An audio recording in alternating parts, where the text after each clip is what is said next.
Let's start there, right? Doesn't that's what ghost means? Mm-hmm. Sure. Okay, so he was seen everywhere because his credits was everywhere. Producing, not track making. Kanye was a beat maker when I met him. A beat maker. I'm the producer. I was making better records than he was at the time.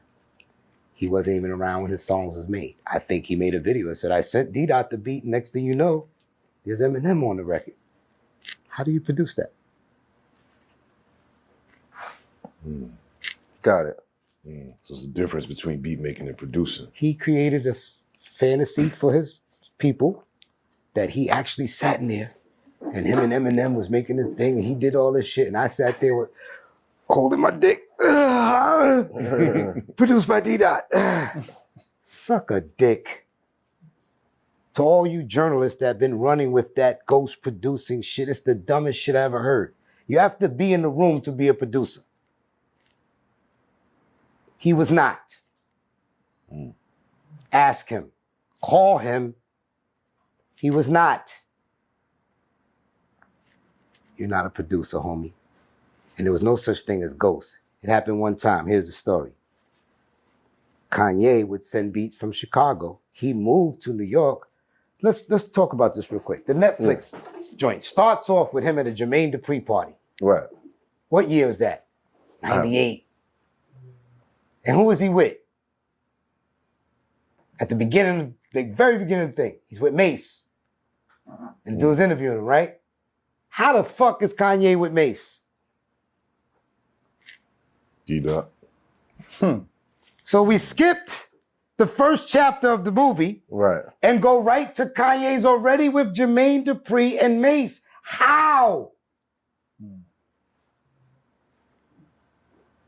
For every effect, there's what? Cause. A cause. Right. And a because. So, he moves to New Jersey. I meet his mother. He's in Jersey because of me, not because of Rockefeller, to be closer to the game. Because DDot is schooling him on record making, not beat making. It's easy to sit in the room and send your beat out, say, I produced that. No, you didn't. You did the beat. When do instrumental albums sell? By themselves. Somebody has to go in and do the actual work. He did none of that. Ghost producing. Ridiculous statement, dumbest statement I ever heard. Now, the one time his name didn't appear was because he sent a beat pack and I was working on Nas's album. Y'all might have heard this record that came out with Nas on the streets illegal. I want to get high, high. He was rapping. I did that. But I also gave him 3 Kanye beats. And he did songs to him. And they never came out. I sat in the room with him. We did these records. Kanye's is wherever he's at. He don't even know these shit's going on. Album never comes out. A few years later, there's this album that comes out called The Lost Tapes. They don't ask for no credits. They don't call for nothing. Just produced by DDot. So that's the one song his name didn't appear on.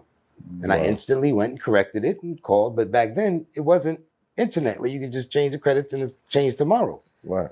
They can't change it. You got to change CD covers. You got to do all this other shit. Right. That was on them. Right. They didn't pick up the phone and call me and say, what's the credits to the record? And if it they, was if years they didn't ship later. out a new set of records. Yeah, they'd have to go through all that. no And it way was years later, and it was called The Lost Tapes. So they found Papa was a player sitting in the folder. So that's why he didn't get credit for that. Not my fault. His name is next to my name on every record we did together. Also not And your he got intention. all his money, huh? I said also not your intention. And also not my intention, because I didn't even know this shit was coming out. Right. Right. So they thought you produced it. I did produce it. He did the beat. So we produced it together. It's called a co-production, not a ghost production. Right. It's called co-producing. But He his gets name, credit. his name wasn't His on it. name wasn't on that one song. Right. And it was because when I did it in 98, whatever year I did it, it didn't come out till whatever year Lost Tapes came out. So he felt a certain kind of way He about felt that? a certain kind of way, but he obviously in his management obviously know that wasn't a Derek doing. because we can find this information out. It's not a Masonic thing. He can call up there, and find out. This is something simple. And again, not my intention. Right. So, but a narrative got ran with to where some of these rap sap suckers are running with ghost producing. But let's fast forward. If he did ghost produce for me, let's just say that was the case, what is Mike Dean for him?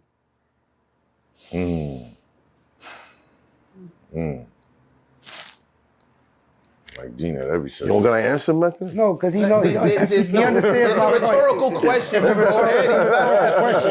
You know, it's a rhetorical question, meaning that nigga created a narrative that the purists run with because that's what they want. They want to separate themselves.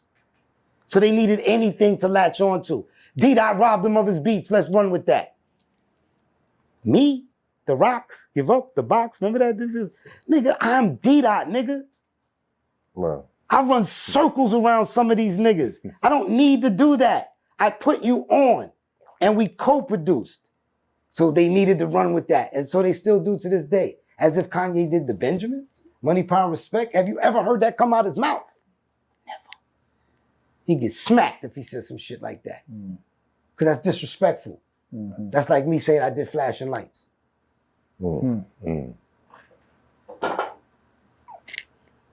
He did none of the beats that I'm famous for. He wasn't even around when them beats was made. For the record. But for the record, what did you actually teach him? Sounds. What goes with what? I mean, don't get it wrong. He was already genius in the making. Let's not get it twisted. He wasn't some clay and I just molded this nigga. Nah, he was already who he was. It was just adding on.